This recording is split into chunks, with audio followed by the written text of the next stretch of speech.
अब हम MD cat के लिए एक नया चैप्टर स्टार्ट कर रहे हैं गैसेस एक्सचेंज का। कुछ बहुत बड़ा चैप्टर नहीं है, छोटा सा और आसान सा चैप्टर है। इसमें एक्चुअली सबसे पहले हम ये पढ़ेंगे कि लिविंग ऑर्गेनिजम्स को ऑक्सीजन चाहिए होती है फॉर रिस्पायरेशन। रिस्पायरेशन एक्चुअली क्या होता है कि break down of food, break down, हम खाने को तोड़ते हैं फूड, फिर उससे हम क्या लेते हैं, एनर्जी लेते हैं। इस प्रोसेस को हम कहते हैं रिस्पायरेशन। ठीक है, ये एक्चुअल डेफिनेशन रिस्पायरेशन की। गैसेज एक्सचेंज को रिस्पायरेशन नहीं कहते, वो एक्सटर्नल रिस्पायरेशन होती है। मैं आपको अभी बताता भी हूँ। बट रिस्पायरेशन, जो मेन रिस्पायरेशन है वो ये होती है कि हम खाने को तोड़ें। जैसे अगर खाना है तो इसको छोटे छोटे टुकड़ों में तोड़ के इससे हम क्या लें, एनर्जी लें। ठीक है, तो इसलिए इस प्रोसेस में हमें ऑक्सीजन चाहिए होती है। तो ऑक्सीजन को लेने के लिए हम गैसेज एक्सचेंज करते हैं ताकि ऑक्सीजन अंदर आए, फिर हम खाने को तोड़ के उससे एनर्जी ले सकें। ठीक है, आपको पता भी होगा रिस्पायरेशन की जो इक्वेशन है वो होती है ग्लूकोज के साथ, हम ग्लूकोज खाना है एक्चुअली, ऑक्सीजन मिलाते हैं तो इसके रिजल्ट में कार्बन डाइऑक्साइड, वाटर और हमें एनर्जी मिलती है। ठीक है, तो ये जो इक्वेशन है, ये जो ऑक्सीजन चाहिए, ये रिक्वायर्ड जो ऑक्सीजन है, ये गैसेज एक्सचेंज से आएगी। अच्छा, अब जो थोड़ा सा मिसकंसेप्शन हो जाता है कि रिस्पायरेशन को हम गैसेज एक्सचेंज से कंफ्यूज कर रहे होते हैं। एक्चुअली एक्सटर्नल रिस्पायरेशन कह लें या ब्रीदिंग कह लें या वेंटिलेशन कह लें या गैसेज एक्सचेंज, ये चार टर्म्स हैं जो एक ही काम के लिए यूज़ होती हैं कि ऑक्सीजन को अंदर लेना और कार्बन डाइऑक्साइड को बाहर निकालना, मतलब गैस को एक्सचेंज करना अपनी बॉडी से। तो वो इन चार टर्म से होता है। तो अगर आपको गैसेज एक्सचेंज के लिए रिस्पायरेशन की टर्म्स में कोई वर्ड यूज़ करना हो तो एक्सटर्नल रिस्पायरेशन का यूज़ करेंगे आप वर्ड। ठीक है, जो इंटरनल रिस्पायरेशन है, जो खाने तोड़ के एनर्जी लेना, इसको और स्पेसिफिक बात करें तो इंटरनल रिस्पायरेशन कहते हैं, और गैसेज एक्सचेंज को एक्सटर्नल रिस्पायरेशन कहते हैं। ठीक है, तो इंटरनल रिस्पायरेशन वही है, यूटिलाइज ऑक्सीजन और उससे हम एनर्जी प्रोड्यूस करते हैं, जो मैंने आपको ऊपर बताया। अच्छा, अब ऑक्सीजन हमने लेना है तो ऑक्सीजन कैसे लेंगे, एक्चुअली बॉडी में कैसे आएगा ऑक्सीजन? तो एयर जो है, देखें कुछ ऑर्गेनिजम्स में, जैसे हम एयर से ले रहे होते हैं, जो पानी में ऑर्गेनिज्म रहेंगे वाटर से लेंगे। तो हम ये दो ही मेन सोर्स हैं जहाँ से हम ऑक्सीजन को ले रहे होते हैं, मतलब गैसेज एक्सचेंज के मीडियम है ये, तो इसको रिस्पायरेटरी मीडिया भी कहते हैं। अच्छा, तो ये अब होगा क्या एक्चुअली, अब हम ये पढ़ेंगे कि एयर के क्या फ़ायदे हैं और वाटर के क्या फ़ायदे हैं, मतलब इनमें क्या क्या ऐसी चीज़ें हैं कि जिनकी वजह से हम गैसेज एक्सचेंज इनकी मदद से कर रहे होते हैं। तो एयर जो है वो बेटर मीडियम है एज़ कम्पेयर टू वाटर। ठीक है, तो ये तो हमने एक स्टेटमेंट मैंने आपको बता दी, एयर बेटर मीडियम है। बट अब इसके कुछ रीजन्स भी होंगे क्यों बेटर मीडियम है, तो हम वो पढ़ लेते हैं।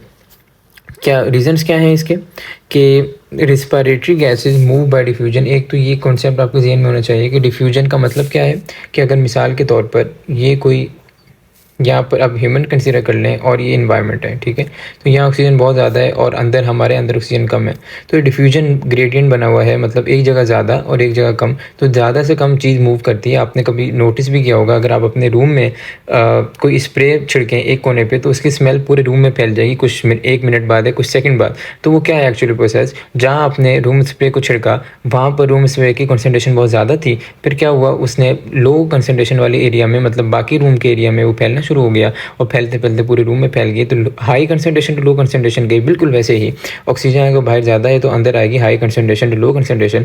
तो अगर कार्बन डाइऑक्साइड अंदर ज़्यादा है और बाहर कम है, अंदर ज़्यादा है और बाहर कम है, तो अंदर से बाहर आएगी, मतलब हाई कंसनट्रेशन लो कंसनट्रेशन चीज़ें मूव करती हैं, जिसको हम कहते हैं डिफ्यूजन। ठीक है, तो रिस्पायरेटरी गैसेज भी इसी प्रोसेस से मूव करती हैं। अच्छा, अब क्या रीज़न है भाई एयर का वाटर से ज़्यादा बेटर होना? रीजंस क्या है? Oxygen more in air than water. ठीक है, एक तो एयर में एयर की कैपेसिटी ज़्यादा है कि हम अंदर ऑक्सीजन स्टोर कर ले एज़ कम्पेयर टू वाटर। ठीक है, अब कितनी कैपेसिटी ज़्यादा है? एयर के अंदर 200 मिलीलीटर पर लीटर होती है, 1 लीटर में 1000 मिलीलीटर होते हैं। तो एयर में 200 मिलीलीटर 1000 में से जो है वो गैस होती है, मतलब ऑक्सीजन होगी, और वाटर में सिर्फ 10 मिलीलीटर होती है। ठीक है, इससे आप आइडिया लगा सकते हैं कि कितना ह्यूज डिफरेंस है। अच्छा, दूसरा क्या कि डिफ्यूसिबिलिटी, वही जो मैंने ऊपर बताया कि गैसेज का मूव करना, डिफ्यूसिबिलिटी जो है ऑक्सीजन की एयर में 8000 गुना ज़्यादा बेहतर है एज़ कम्पेयर टू वाटर। ठीक है, 8000 गुना ज़्यादा बेहतर मूव करती है, और उसी मूवमेंट से ही हम गैसेज को ले रहे हैं। तो अगर मूवमेंट बेहतर होगी तो ज़्यादा हमें गैसेज में बेटर मिलेंगे, तो इसलिए हम क्या कह रहे हैं, एयर बेटर मीडियम है। थर्ड क्या रीज़न है? डेंसिटी। जो वेंटिलेशन ऑफ जो वाटर है is difficult because water heavier होता है, डेंसर होता है एयर के मुकाबले में। कोई डेंसर मीडियम से चीज़ को लेना ज़्यादा मुश्किल होगा और कोई लाइटर मीडियम से चीज़ को लेना आसान है। तो वाटर 8,000 गुना ज़्यादा भारी है, ज़्यादा डेंसर है एयर के मुकाबले में, तो इसलिए एयर को हम कहते हैं बेटर मीडियम है। तीसरा रीज़न है, जो लास्ट रीज़न है वो है विस्कोसिटी। विस्कोसिटी का मतलब होता है एबिलिटी टू फ्लो। मिसाल के तौर पर अगर आप कोई बहुत गाढ़ी चीज़ हो, जैसे शहद है, ठीक है, शहद को, ठीक है, ये हनी है, शहद है, ये इसको अगर आप कहीं गिराएं तो वो बहुत गाढ़ा है तो वो बहुत कम मूव करेगा। अगर आप वाटर को गिराएं तो वाटर इतना गाढ़ा नहीं है, वाटर बहुत ज़्यादा मूव करेगा। तो विस्कोसिटी हनी की ज़्यादा है, शहद की ज़्यादा है और वाटर की कम है। तो एबिलिटी टू फ्लो जो है वो वाटर की 50 टाइम जो है मोर विस्कस है वाटर एयर के मुकाबले में।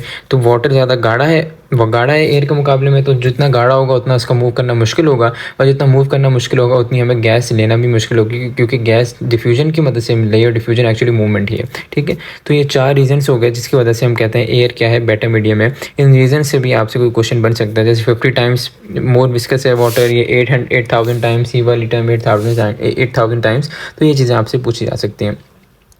अब गैसेज एक्सचेंज इन प्लांट्स को देखते हैं कि प्लांट्स गैस कैसे लेते हैं। ठीक है, प्लांट्स में एक्चुअली दिन के टाइम, प्लांट्स में, एक सेकंड रुकेगा, प्लांट्स में दिन के टाइम तो हो रहा होता है फोटोसिंथेसिस, मगर फोटोसिंथेसिस में क्या बनता है, ऑक्सीजन बनता है और कार्बन डाइऑक्साइड यूज़ होता है। ठीक है, बट आपको ये चीज़ ध्यान में रखनी है कि बिल्कुल ऐसा नहीं है कि दिन के टाइम रेस्पिरेशन नहीं हो रहा। रेस्पिरेशन एक्चुअली क्या है कि इसमें इस प्रोसेस से एनर्जी लेनी है, तो एनर्जी हर टाइम चाहिए होती है, तो दिन के टाइम भी रेस्पिरेशन हो रहा होगा। ठीक है, मगर फोटोसिंथेसिस भी हो रहा है, तो ज़्यादा डिस्कशन फोटोसिंथेसिस की होती है, मगर रेस्पिरेशन ज़रूर होता है दिन के टाइम भी। ठीक है, बट रात में क्या होता है, रात के टाइम फोटोसिंथेसिस तो बंद हो जाएगा क्योंकि सनलाइट नहीं होगी, मगर रिस्पिरेशन होता रहेगा रात के टाइम। तो प्लांट्स को ज़्यादा नीड, क्योंकि देखें दोपहर के टाइम तो प्लांट्स ने अपनी ऑक्सीजन बनाई, तो प्लांट कुछ ऑक्सीजन इससे खुद बनाई है तो वो रिस्पिरेशन के लिए यूज़ कर सकता है। बट रात के टाइम तो वो फोटोसिंथेसिस नहीं कर रहा, ऑक्सीजन नहीं बना रहा, तो उसको बाहर से ऑक्सीजन लेनी पड़ेगी। जब बाहर से ऑक्सीजन लेगा तो रिस्पिरेशन का नॉर्मल प्रोसेस, जैसे हमने ऊपर ऑक्सीजन में मैंने बताया कि कार्बन डाइऑक्साइड रिलीज़ होती है, तो ये कार्बन डाइऑक्साइड इससे रिस्पिरेशन से रिलीज़ होगी और वो बाहर एटमॉस्फेयर को देगा। ठीक है, तो एक्चुअली क्या है, रिस्पिरेशन होती है प्लांट्स में भी, दोपहर और रात दोनों टाइम हो रही होती है, पूरे दिन हो रही होती है, मगर फोटोसिंथेसिस डोमिनेट कर रहा होता है दिन के टाइम सनलाइट की मौजूदगी में। तो इतनी गैसेज एक्सचेंज का मैकेनिज्म होता है, तो कैसे होता है ये हम पढ़ते हैं। प्लांट्स में एक स्ट्रक्चर होता है, इसको कहते हैं स्ट्रोमेटा। स्ट्रोमेटा कुछ ऐसा होता है, प्लांट्स के कुछ लेयर्स में मौजूद होते हैं गार्ड सेल्स कुछ ऐसे बीन शेप सेल्स होते हैं। ठीक है, उनके बीच का जो स्पेस है, ये वाला जो मैं मार्क कर रहा हूँ, इसको बीच के स्पेस को कहते हैं स्ट्रोमेटा। ठीक है, गार्ड सेल के बीच के स्पेस को क्या कहते हैं, स्ट्रोमेटा।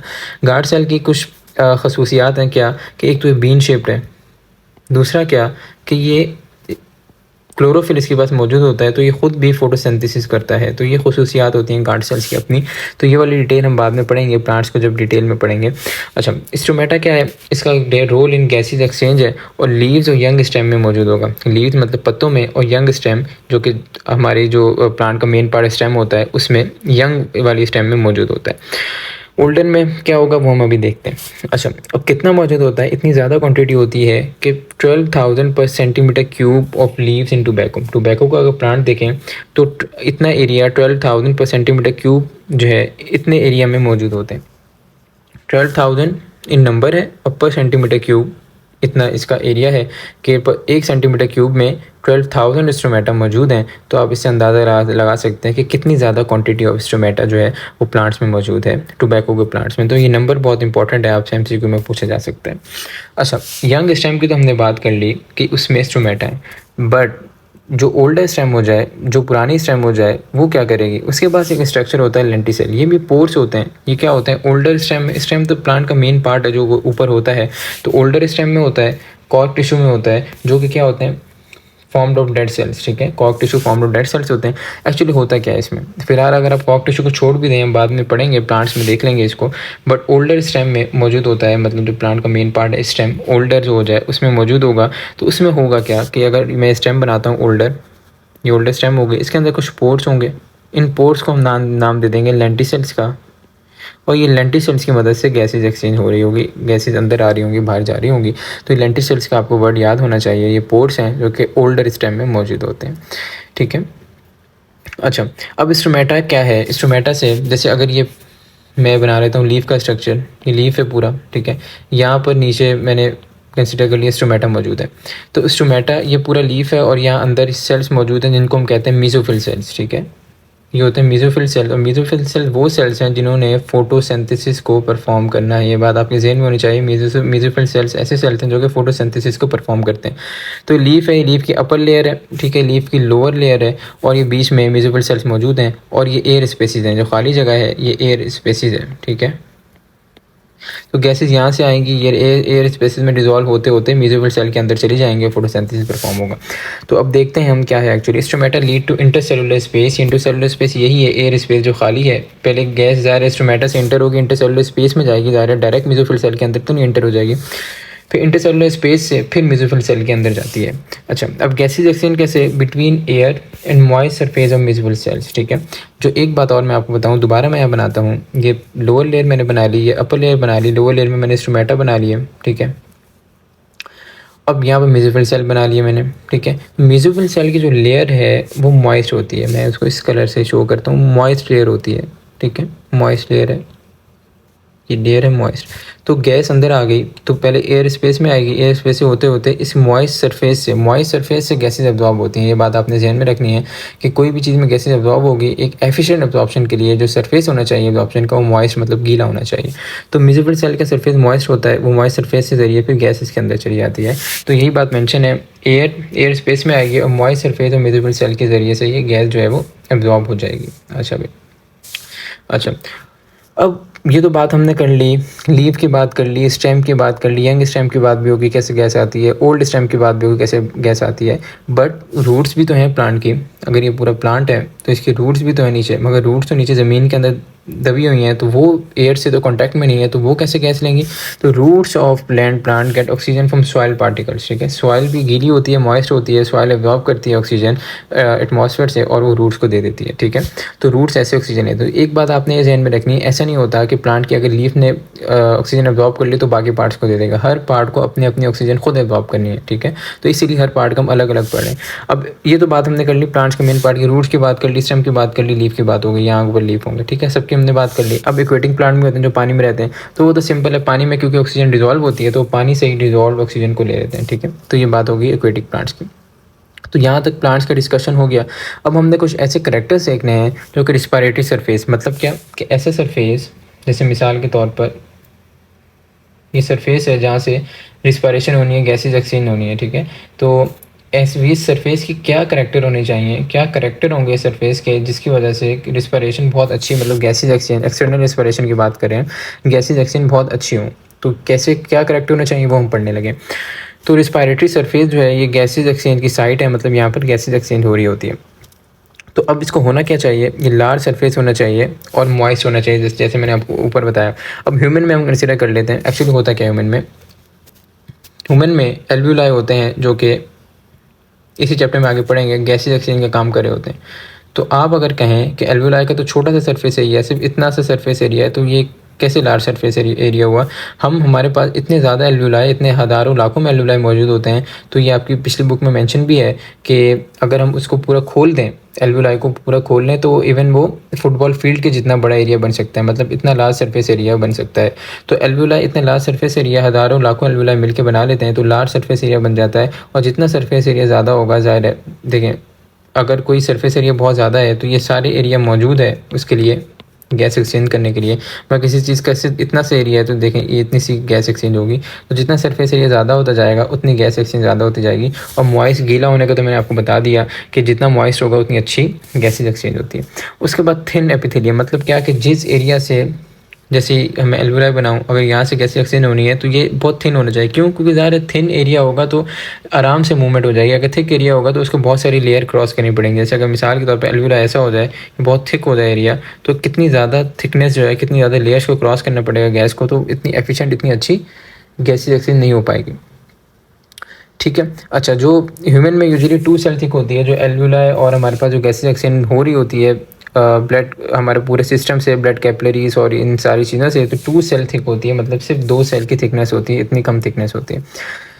अच्छा, और दूसरा क्या है कि डिफ्यूजन ग्रेडियंट जो है वो स्टीप हो। तो ये बात वही है, मैंने आपको बताया था कि मिसाल के तौर पर 2 सरफेसेस हैं, यहाँ पर ऑक्सीजन की क्वांटिटी ज़्यादा है और यहाँ ऑक्सीजन की क्वांटिटी कम है, तो ये जो डिफ्यूजन ग्रेडियंट बनना है ज़्यादा और कम की क्वांटिटी, ये मौजूद होना चाहिए ताकि गैसेज मूव कर सकें।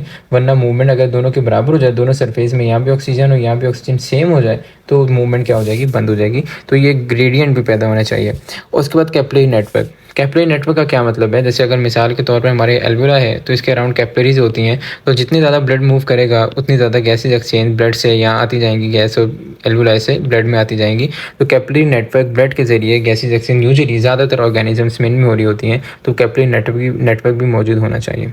अब नेटवर्क का मतलब क्या है, एक्चुअली सिर्फ एक कैपिलरी नहीं, बहुत सारी कैपिलरीज, ठीक है, बहुत सारी कैपिलरीज हैं जब, तो बहुत ज़्यादा ब्लड आएगा तो बहुत ज़्यादा गैसेज एक्सचेंज होना पॉसिबल है, ठीक है। अच्छा, अब ये तो हमने देख ली बेसिक बातें, और प्लांट्स में हमने देख लिया। अब हम एक एक ऑर्गेनिज्म को स्पेसिफिक करते हुए देखते जाएंगे। अच्छा, आपके सिलेबस में ऑल्दो जो छोटे ऑर्गेनिज्म का मेंशन नहीं है, बट प्रॉब्लम ये है कि आप अगर पिछले भी 3-4 साल के पेपर्स उठा के देखें तो उनमें कुछ ना कुछ जो चैप्टर्स मेंशन है, उन चैप्टर में से ओवरऑल पूछ लिया जाता है। जो बाहर फिर जो बाद में शोर होता है कि बाहर से एमसीक्यू आ रहे हैं, वो एक्चुअली ज़्यादातर वही एमसीक्यू होते हैं जो ओवरऑल इन चैप्टर्स में से होते हैं, जो चैप्टर्स मेंशन है। तो मैं आपको ये सजेस्ट करूँगा जो चैप्टर्स मेंशन है वो आप पूरे कर लें, और जो टॉपिक सब टॉपिक्स में ना जाएँ। तो अगर आप उन जो सब टॉपिक्स पे जाना चाह रहे हैं तो उन टॉपिक से बहुत अच्छे कर लें, और बाकी जो टॉपिक्स हैं उनको और अच्छी तरह मतलब फिर भी देखें, ऐसा ना करें बिल्कुल छोड़ दें। तो मैं आपको उतनी बातें बताऊंगा कि आपके एमसीक्यू सारे निकल जाए। अच्छा, अब रिस्पायरेशन इन हाइड्रा कैसे होती है। हाइड्रा हमारा लोअर ऑर्गेनिज्म है। इसका अगर हम स्ट्रक्चर देखें तो इसके बाद माउथ होता है, ठीक है। माउथ के बाद 2 लेयर्स होती हैं बस इसकी एक एक्टो लेयर होती है, एक एंडो लेयर होती है, और ये वाटर में रहता है, एक्वेटिक लाइफ में रहता है, ठीक है। इसके सराउंडिंग में वाटर है, और ये अंदर एक इसके पास कैविटी होती है, इसको इंटेरॉन कहते हैं, ठीक है। बस ये सिंपल सा स्ट्रक्चर है, माउथ है, 2 लेयर्स हैं, इंटेरॉन है और बाहर वाटर है। तो अब इसके पास कोई रिस्पायरेटरी ऑर्गन नहीं है, ज़ाहिर है इतना सिंपल इसका स्ट्रक्चर है तो कोई ऑर्गन रिस्पायरेटरी नहीं है। अब रिस्पायरेशन कैसे करेगा, जनरल बॉडी सरफेस, जैसे बॉडी है इसकी सारी सरफेस है, तो जनरल बॉडी सरफेस से रिस्पायरेशन करेगा, जो कि इन कॉन्टैक्ट विद वाटर है। ज़ाहिर सारा आसपास वाटर है, तो इसकी body in contact with water है, तो वाटर के ज़रिए वाटर में डिजॉल्व ऑक्सीजन लेगा और डिजॉल्व गैसेज एक्सचेंज जो है वो कर लेगा वाटर के ज़रिए अपनी बॉडी सरफेस से, ठीक है। अच्छा, एक तो हो गई ये कर लेगा बॉडी सरफेस से, ये जो बाहर की बॉडी सरफेस है इससे गैसेज एक्सचेंज की, गैसेज कुछ अंदर आ गई। दूसरा ये कि वाटर ज़ाहिर है, water in contact with water है, तो वाटर भी कुछ अंदर आएगा। जब वाटर अंदर आएगा तो वाटर इंटेरॉन कैविटी में अगर वाटर आ गया है सारा, तो इंटेरॉन कैविटी से जो अंदर वाली एंडो वाली लेयर है, ठीक है, एंडो वाली लेयर से अब वाटर अंदर जब आ चुका है तो वाटर से एंडो वाली लेयर क्या करेगी, गैसेज ले लेगी, ऑक्सीजन वगैरह ले लेगी। तो ये 2 तरह से होती है, एक तो जनरल बॉडी सरफेस से जो कि इन कॉन्टैक्ट विद वाटर है, द सरफेस लाइनिंग ऑफ इंटेरॉन, मतलब अंदर वाली लाइनिंग जो कि रिस्पायरेटरी सरफेस की तरह एक्ट कर रही है, उसमें वाटर अंदर आएगा इंटेरॉन कैविटी में, और अंदर वाली लाइनिंग उस वाटर से ऑक्सीजन वगैरह ले लेगी। तो सिंपलर हाइड्रा का मैकेनिज्म है और कुछ खास बात नहीं है इसमें। अच्छा, अगर हम रिस्पायरेशन इन अर्थवूम देखें, अर्थवूम की अगर बॉडी देखें तो वो ऐसी बॉडी होती है सेगमेंटेड बॉडी, जैसे मैंने बनाया रफ सा सेगमेंटेड बॉडी होती है, डिफरेंट सेगमेंट्स होते हैं। सेगमेंट क्या करते हैं एक्चुअली, देखें इसका सरफेस एरिया बहुत बढ़ जाता है सेगमेंट्स की वजह से। ये सरफेस एरिया बहुत ज़्यादा बढ़ा देते हैं, और जितना सरफेस एरिया ज़्यादा होगा, मैंने आपको ऊपर बताया, उतनी अच्छी गैसेज एक्सचेंज होगी। इसके पास भी कोई भी रिस्पायरेटरी ऑर्गन नहीं है, मगर कैपिलरी नेटवर्क बहुत ज़्यादा होता है। अब जितना कैपिलरी, जैसे मैंने ऊपर हमने अभी देखा कि कैपिलरी नेटवर्क जितना ज़्यादा होगा उतनी अच्छी गैसेज एक्सचेंज होगी, क्योंकि जितना ज़्यादा ब्लड आएगा उतनी ज़्यादा ब्लड से गैसेज एक्सचेंज हो सकेंगे। ये भी थ्रू स्किन ही करता है, ठीक है, कोई ऑर्गन नहीं है तो स्किन करेगा। अब स्किन को मॉइस्ट रखना भी ज़रूरी है। मैंने ऊपर जैसे बताया कि एक अच्छी करेक्टर रिस्पायरेटरी सरफेस की अच्छी करेक्टर क्या है कि मॉइस्ट हो। तो मॉइस्ट कैसे रखता है ये अपनी स्किन को, कि एपिडर्मल म्यूकस ग्लैंड्स होते हैं, ठीक है, मतलब ये ऊपर की जो लेयर है इसके अंदर कुछ ग्लैंड्स होंगे, जैसे ग्लैंड्स हैं म्यूकस ग्लैंड्स, ये सिक्रीट करते रहते हैं म्यूकस, जो कि इसको क्या रखते हैं, मॉइस्ट रखते हैं। एक चीज़ ये, दूसरा ये कि सिलोमिक फ्लूइड, जो अंदर कैविटी है सिलोम, इसके अंदर कुछ फ्लूइड मौजूद होता है, वो सिलोमिक फ्लूइड जो है वो बाहर जाता है, या पोर्स भी होते हैं, ठीक है, उन पोर्स की मदद से बाहर जाता है, जो कि बाहर वाले सरफेस को क्या कर देता है, मॉइस्ट कर देता है। तो ये 2 तरीके हैं इसके मॉइस्ट करने के अपने बॉडी को। अच्छा, अब क्या करता है, oxygen dissolve on wet surface, जो ऑक्सीजन होती है वो क्या हो जाएगी फिर वेट सरफेस पे, जो इसका गीला सरफेस है जो कि इसने 2 तरीकों से मेंटेन किया, उस पर डिजॉल्व हो जाएगी। और इसके बाद जो ये वाला पॉइंट हमें समझाने के लिए आपको ये मैंने बहुत ही रफ डायग्राम बनाई है, ठीक है। इसके बाद होता क्या है, इसके बाद सबसे ऊपर मौजूद होती है लेयर जिसको हम कहते हैं क्यूटिकल लेयर। उसके बाद एक लेयर आती है ये वाली जो होती है एपिडर्मल लेयर। सबसे पहले ऑक्सीजन जो है क्यूटिकल लेयर में डिजॉल्व होती है, फिर एपिडर्मल लेयर में डिजॉल्व होती है, फिर जाके इसके ब्लड में ठीक है, जो कैपिलरी नेटवर्क मौजूद है, जैसे मैंने बताया ये कैपिलरी नेटवर्क होगा, फिर ये इसकी बॉडी नीचे पूरी सीलोम कैविटी वगैरह होगी, तो फिर ये कैपिलरी नेटवर्क में डिजोल्व हो जाती है ऑक्सीजन। तो इसका ये मैकेनिज्म है, ऐसे आती है। तो इतनी बातें मैं अगर की देख लें तो आपके एमसीक्यूज हो जाएंगे। अच्छा, अब रिस्पायरेशन इन फ्रॉग है। अब फ्रॉग रिस्पायरेशन कैसे करता है? 3 तरीके से करता है, थोड़ा सा बेहतर इसका सिस्टम है। स्किन से भी करता है, बकल कैविटी से भी करता है और लंग से भी करता है, ठीक है। और इसके बाद इन तीनों रीजन में बहुत ज़्यादा कैपिलरीज मौजूद हैं। जब बहुत ज़्यादा कैपिलरीज मौजूद हैं तो अच्छी रिस्पायरेशन कर पा लेता है ये। स्किन और बकल कैविटी का ऐसे हमें नीड नहीं है पढ़ने की, हम सिर्फ लंग्स की जो रिस्पायरेशन है वो पढ़ेंगे। इसके लंग्स बिल्कुल वैसे होता है। आप इसको बैलून से जो है वो कंसीडर कर लें। जब हम बैलून में हवा भरते हैं फोर्सफुली तो बैलून फैल जाता है, मगर अगर हवा हमने निकालनी हो बैलून से तो हम सिर्फ उसको छोड़ भी दें, कुछ ना करें, तो पूरी हवा निकल जाती है। तो इसका लंग्स बिल्कुल बैलून की तरह करता है, ठीक है। जस्ट बैलून व्हेन इन्फ्लेटेड, जब फूला हुआ होता है बैलून की तरह करता है बिल्कुल। अच्छा, इसका जो इनर सरफेस है, अब सरफेस एरिया ज़्यादा करने का इसका क्या तरीका है? इनर सरफेस पे फोल्ड्स वगैरह ये देखें, फोल्ड्स मौजूद हैं और जितने ज़्यादा फोल्ड्स होंगे उतना सरफेस एरिया बढ़ जाता है। तो इनर सरफेस जो है इंक्रीज़ हो जाता है by thin walled air chambers. ये फोल्ड्स की मदद से ये एयर चैम्बर बन गया। देखें, ये एक चैम्बर बन गया, फिर ये दूसरा चैम्बर, ये तीसरा चैम्बर।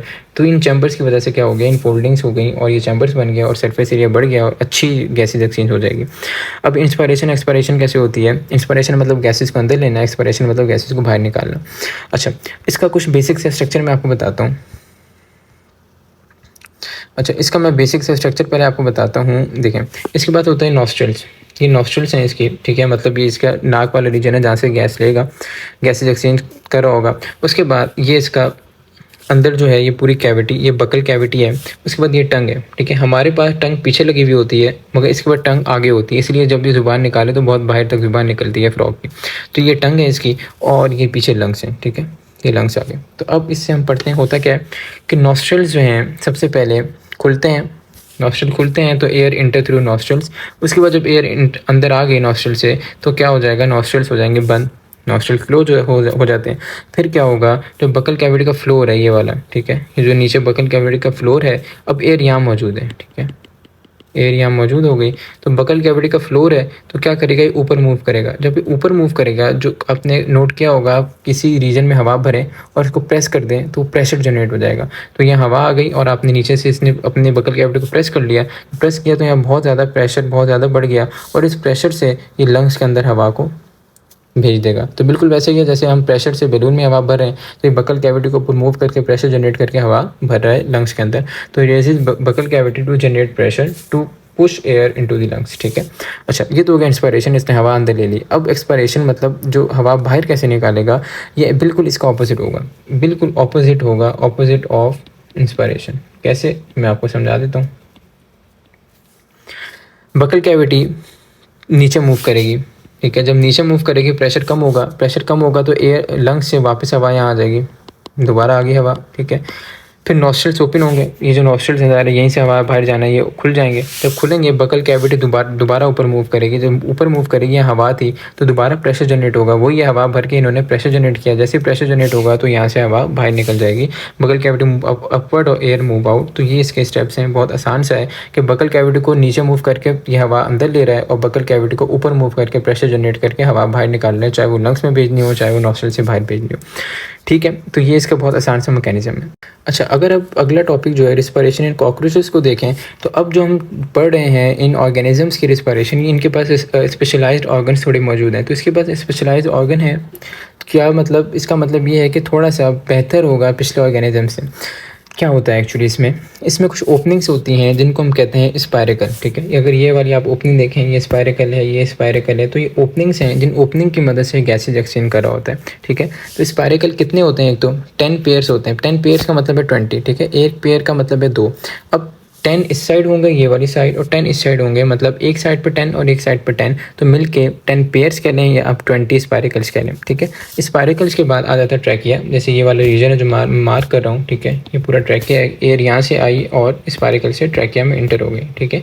यहाँ तक बात आपको क्लियर है। और ट्रैकिया जो है वो लाइन बाय काइटिन, काइटिन एक मॉलिक्यूल है, उससे लाइन होता है, ठीक है। याद रखना है, आप रख लें, शायद कभी एमसीक्यू में पूछ लिया जाए।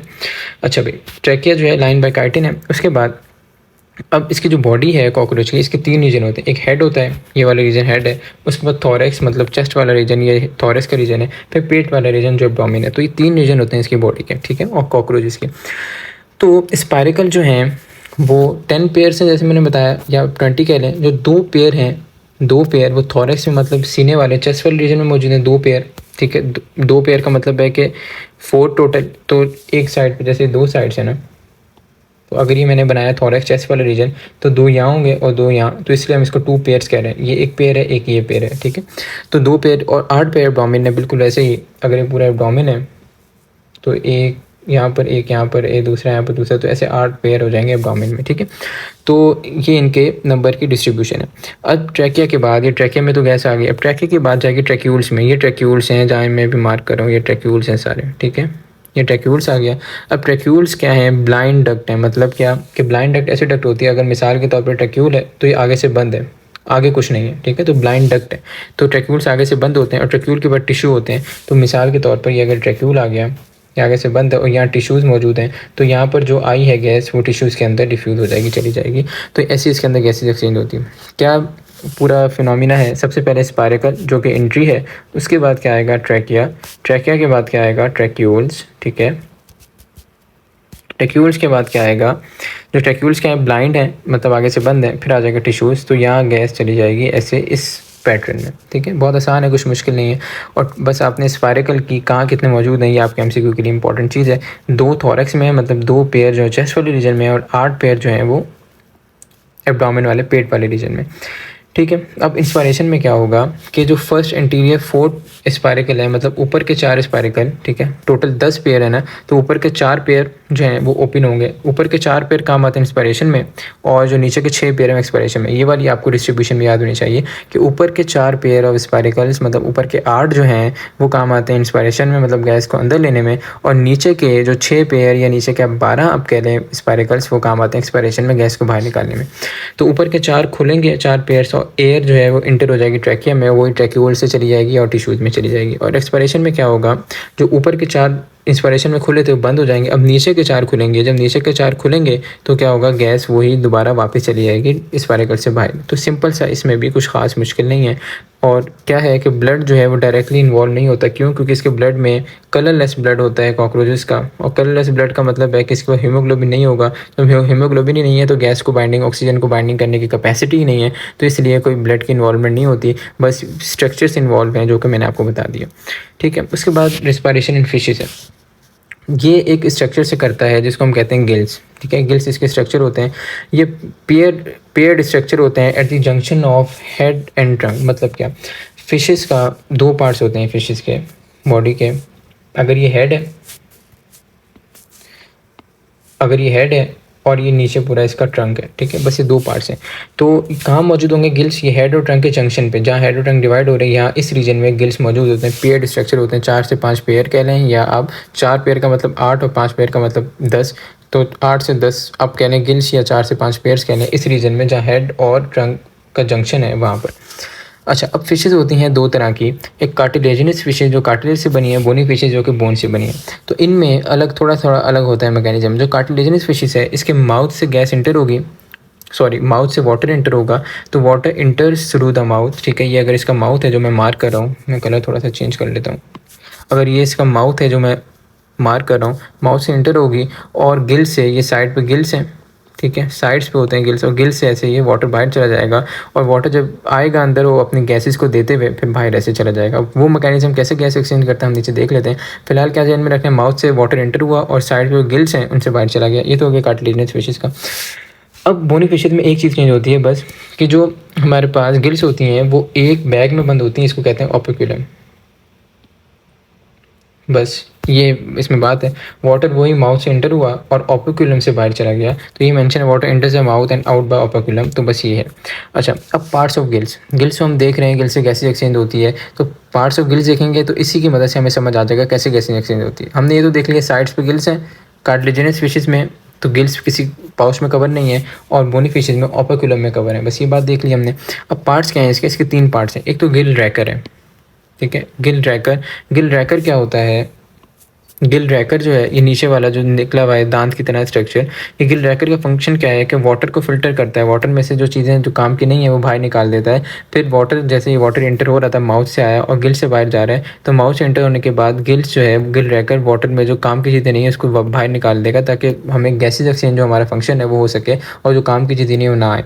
ठीक है, गिल रैकर तो ये हो गया। उसके बाद गिल आर्क है। गिल आर्क के पास गिल रैकर भी अटैच होता है और जो ऊपर वाला गिल फिलामेंट है ये भी अटैच होता है। 3 पार्ट्स हैं गिल रैकर, इसका तो मैंने आपको फंक्शन बता दिया। दूसरा गिल आर्क, आर्क का क्या काम है कि गिल रैकर जो नीचे वाला स्ट्रक्चर है और जो ऊपर वाला थर्ड स्ट्रक्चर है गिल फिलामेंट, इन दोनों को अटैचमेंट देना बस। ठीक है, तो इसका काम क्या है, अटैचमेंट।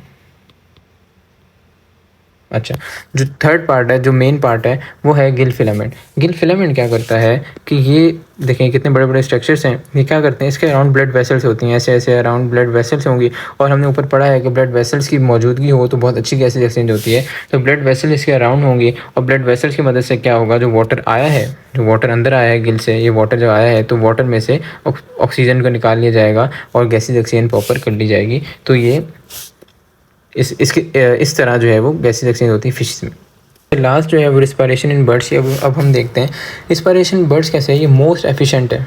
मोस्ट एफिशिएंट क्यों, क्योंकि इसने हवा में उड़ना है और हवा में उड़ने के लिए हम लोग हैं, जैसे मिसाल के तौर पर हम तो कहीं अगर थक जाएंगे, कहीं बैठ जाएंगे तो ये हवा में उड़ते रहते हैं। अगर थक जाएँ तो इनके पास कोई और चारा नहीं है, कहाँ जाएंगे। तो मोस्ट एफिशिएंट होता है ताकि मोस्ट एफिशिएंट हो और ये बहुत ज़्यादा गैसेज एक्सचेंज करते रहें और गैसेज एक्सचेंज की मदद से रिस्पायरेशन करके अपनी एनर्जी हासिल करते रहें। तो ह्यूमन से भी ज़्यादा इफेक्टिव इनका गैसेज एक्सचेंज का मैकेनिज्म है। तो मोस्ट एफिशिएंट है क्योंकि इनकी एक्टिविटी बहुत ज़्यादा है। और दूसरा one way of flow of air होता है थ्रू लंग्स। ठीक है, ये मैं आपको अभी बात समझ आ जाएगी। और air is renewed after respiration, दोनों पॉइंट जो है हम इसका स्ट्रक्चर पढ़ते हैं, आपको अच्छी तरह समझ आ जाएंगे दोनों पॉइंट्स का मतलब क्या है। ठीक है, इसके पास जो मेन स्ट्रक्चर है वो कहलाता है पैराब्रोंकाई। अब होता क्या है, ये इसका माउथ है, मैं कलर थोड़ा सा चेंज कर लूँ। अच्छा, ये इसका माउथ है। माउथ से क्या होगा, माउथ से एयर इंटर होगी, ये एयर इंटर हो गई।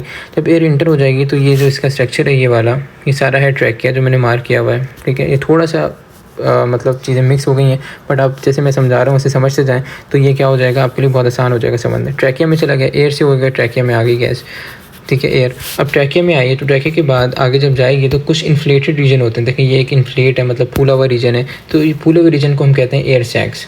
तो टोटल इसके स्ट्रक्चर में 9 एयर सैक्स मौजूद होते हैं। यही मेंशन है कि एक्सपेंडेड रीजन है। ठीक है, एक्सपेंड हो जाते हैं कब, जबकि ribs move upward and forward. ये बिल्कुल वैसा ही है जैसे हमारी रिब्स हैं, जब हम सांस लेते हैं रिब्स बाहर मूव कर जाती हैं, अपवर्ड और बाहर की तरफ फॉरवर्ड मूव कर जाती हैं ताकि हमारी इंस्पिरेशन अच्छी हो जाए। तो इनके अंदर भी बिल्कुल वैसा ही है, तो रिब्स जो है वो अपवर्ड और बाहर की तरफ और फॉरवर्ड मूव कर जाएंगी ताकि एरिया खुल जाए और ये इन्फ्लेट हो सकें और ज़्यादा से ज़्यादा गैस को अंदर ले सकें।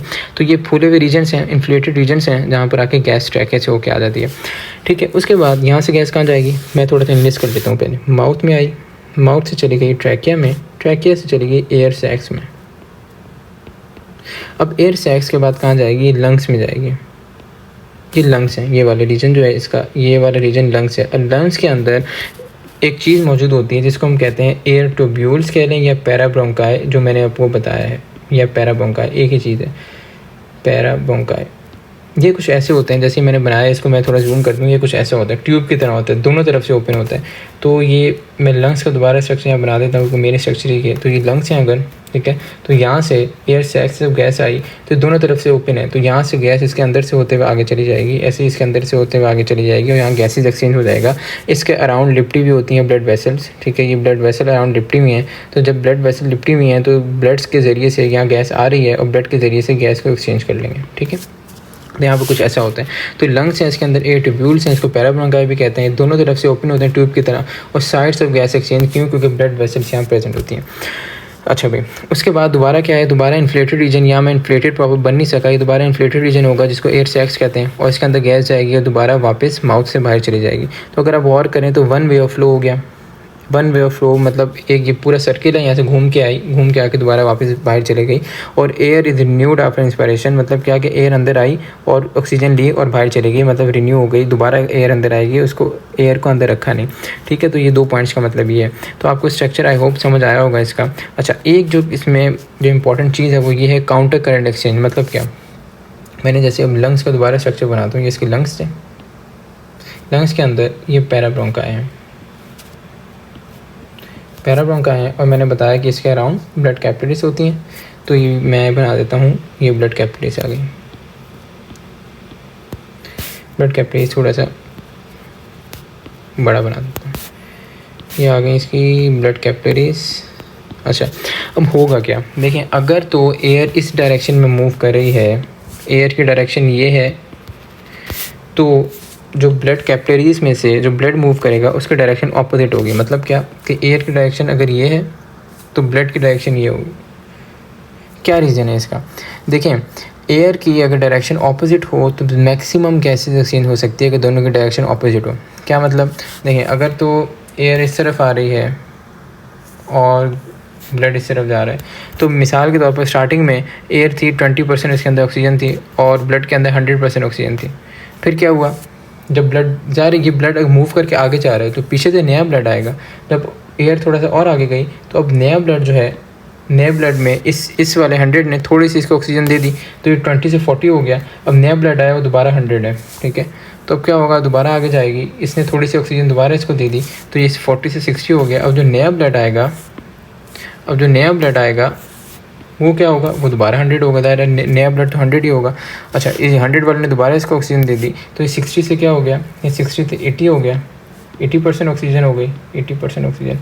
और यहाँ दोबारा पीछे से नया ब्लड आ गया, इसके अंदर दोबारा 100% ऑक्सीजन है, इसने दोबारा इसको दे दी। तो ऐसे देखें मैक्सिमम गैसेज एक्सचेंज हो रही है, ज़्यादा से ज़्यादा गैसेज एक्सचेंज हो रही है। इसको हम कहते हैं काउंटर करंट एक्सचेंज। ये क्या है, direction of blood in lungs is opposite to the direction of air, जिसकी वजह से एफिशिएंट गैसेज एक्सचेंज हो रही है। तो इसका बहुत इंपॉर्टेंट MCQ है कि काउंटर करंट एक्सचेंज किस में होता है, तो वो बर्ड्स में होता है।